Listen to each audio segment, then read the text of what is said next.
உங்கள் முன்பதாக எல்லா பொல்லாத மக்களுடைய முழங்காலும், பிசாசின் முழங்காலும், நோயின் முழங்காலும், பற்றாக்குறையின் முழங்காலும், பாவத்தின் முழங்காலும் முடங்கி கிடக்கும்.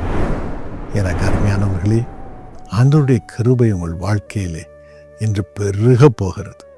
2 தீமோத்தேயு 2:1 நீ கிறிஸ்து இயேசுவில் உள்ள கிருபையில் பலப்படு என்று வேதவசனம் சொல்லுகிறது.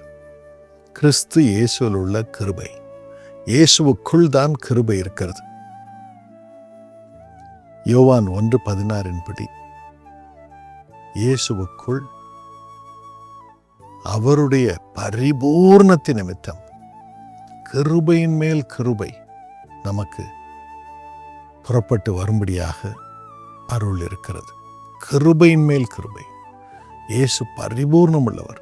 எல்லாவற்றையும் நமக்காக சுமந்திருக்கிறார். எல்லா பாக்கியங்களையும் நாம் பெற்றுக்கொள்ளும்படி வழி செய்திருக்கிறார். ஆகவே அது நிமித்தம் நமக்கு அவருக்குள் இருந்து கிருபையின் மேல் கிருபை வருகிறது. ஆகவேதான் இயேசுவை நாம் பற்றி கொள்ள வேண்டும். அவர்தான் கிருபைக்கு ஊற்று. அவரை பற்றி கொண்டிருக்கும் உங்களுக்கு கிருபை தருவாராக. என்னென்ன ஆசீர்வாதங்கள் கிருபை உங்கள் வாழ்க்கையிலே கொண்டு வருகிறது? முதலாவதாக 2 கொரிந்தியர் 9:8 நீங்கள் எல்லாவற்றிலும் எப்பொழுதும் சம்பூர்ணமுடையவர்களாகியும் சகலவித நற்கிரியிலும் பெறுகிறவர்களாயும் இருக்கும்படியாக தேவன் உங்களிடத்தில் சகலவித கிருபையும் பெருக செய்ய வல்லவராயிருக்கிறார். கிருபை வரும்பொழுது எல்லாவற்றிலும் எப்பொழுதும் சம்பூர்ணமுடையவர்களாக இருப்பீர்கள். நீங்கள் சம்பூர்ணமுடையவர்களாக இருப்பீர்கள்.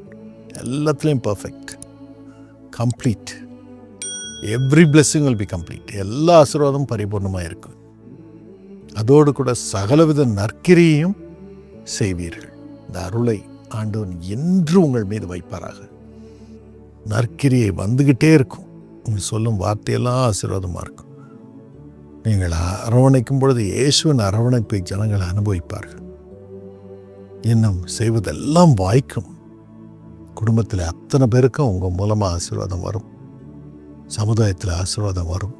இன்னும் நீங்களும் சம்பூர்ணமுடையவர்களாக இருப்பீர்கள். இதற்காக தான் இயேசு சிலுவையில் பாடுபட்டார். சம்பூர்ண கிருபையை நமக்கு கொண்டு வரும்படியாக. தைரியமாக இருங்க. இயேசுவின் நாமத்தை நம்பி அவருக்குள் உங்கள் வாழ்க்கையை நடத்தி கொண்டிருக்கும் உங்களுக்கு இந்த சம்பூர்ணத்தை கொண்டு வரும் கிருபை பெருகுவதாக பெருகுவதாக இப்பொழுது பெருகும். தைரியமாக ஆண்டவருக்கு நன்றி செலுத்தி அதை பெற்றுக்கொள்ளுங்கள். 2வதாக 2 தீமோத்தேயு 1:9 ஆண்டவர் தமது கிருபையினாலே உங்களை ரட்சிக்கிறார். எல்லா காரியங்களிலும் அவருடைய ஊழியக்காரராக இருக்கும்படி, அவருக்கு சேவை செய்யும்படியாக உங்களை அழைக்கிறார். கிருபையினால் அழைக்கப்பட்டிருக்கிறீர்கள். அந்த கிருபையும் வரங்களும் மாறாதவைகள், ஒரு நாளும் மாறாது. அந்த அழைப்பின் நிமித்தம் ஆண்டவருடைய வல்லமை இறங்கி உங்களை உயர்ந்த ஸ்தானங்களுக்கு ஏறி வர பண்ணுவார். தைரியமாக இருங்க. 3வதாக தாழ்மை உள்ளவனுக்கு அவர் கிருபை அளிக்கிறார். உங்களுக்கு புது பலனை கொடுத்து உயர்ந்த ஸ்தானங்களுக்கு ஏறி வர பண்ணுகிறார். எவ்வளவு தூரம் ஆண்டவர் இயேசுவுக்குள் அவர் எப்படி ஒரு அடிமையாக தன்னை தாழ்த்தினாரோ, பிலிப்பியர் 2:6-10 வரைக்கும் அப்படியே உங்களையும் ஆண்டவர் முன்பதாகவும் ஜனங்கள் முன்பதாகவும் தாழ்த்தி கொள்ள, வெறுமையாக்கி, அடிமையாக குடும்பத்திலே அனைவரையும் சுமக்க, என்னதான் யார் என்ன பேசினாலும் உங்களை தாழ்த்தி ஜனங்களை இன்னும் நேசித்து அவர்களை சுமக்க, பிதாவே அவர்களுக்கு மன்னியும் தாங்கள் செய்கிறது இன்னதென்று அறியாதிருக்கிறார்கள் என்று உங்களை தரை மட்டும் தாழ்த்தி எல்லாரையும் சுமக்க, எல்லாருக்கும் பாக்கியத்தை கொண்டு வர ஆண்டவர் கிருபை அளிக்கிறார். அப்படி செய்யும் பொழுது கர்த்தருக்காக நீங்கள் காத்திருக்கிறீர்கள். ஏசாயா 40:31 கழுகுகளைப் போல செட்டைகளை அடித்து உயர எழும்புவீர்கள். உயர்ந்த ஸ்தானங்களுக்கு ஆண்டவர் உங்களை கொண்டு போவார். ஆண்டவர் இயேசு அடிமையின் ரூபம் எடுத்து தன்னை தாழ்த்தின பொழுது எல்லா நாமத்திற்கும் மேலான நாமத்தை தேவன் அவருக்கு கொடுத்தார். இன்று இயேசுவின் நாமத்தினாலே வானோர் பூதலத்தோர் பூமியின் கீழானோர் யாருடைய முழங்காலும் முட்டங்குகிறது.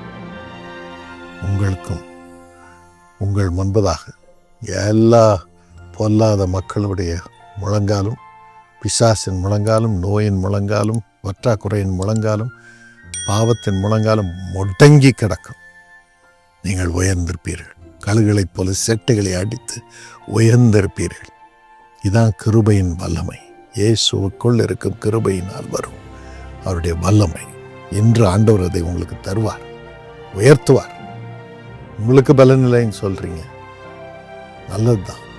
ஆனால் இயேசுவின் கிருபை வந்து உங்களை உயர்த்தும். அந்த கிருபை ஆண்டவர் இப்பொழுது உங்கள் மீது இறங்க செய்வாராக. இறங்க செய்யும் அப்பா.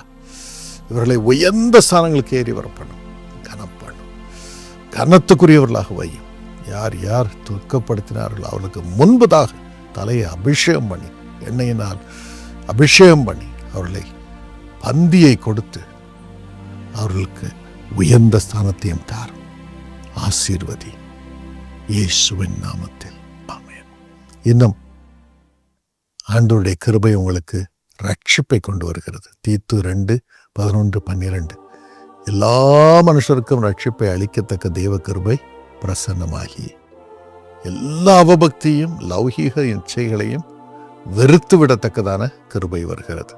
பிசாசின் கிரியைகள், இச்சையின் கிரியைகள், லௌகீக ஆசைகள், இதையெல்லாம் பார்க்கும் பொழுதே இது பிசாசுக்குரியது, எனக்கு வேண்டாம் என்று பரிசுத்தமாய் வாழத்தக்கதாக ஆண்டவருடைய கிருபை நம்மை நிரப்புகிறது, இருதயத்தில் நிரப்புகிறது. அது நம்மை பரலோகத்திற்கு கொண்டு செல்கிறது. பரிசுத்தமாய் வாழ்ந்து தெளிந்த புத்தியோடும் நீதியோடும் தேவ பக்தியோடும் நாம் இருக்கும்படி செய்கிறது. பரலோகம் போய் சேர கிருபை செய்கிறது. எல்லாருக்கும் இயேசுவை வெளிப்படுத்த கிருபை செய்கிறது. அருளை ஆண்டவர் உங்களுக்கு தருவாராக. உங்களை ஆசீர்வதித்து உயர்த்துவாராக. இயேசுப்பா, அந்த பிள்ளைகளுக்கு இதை செய்யும்.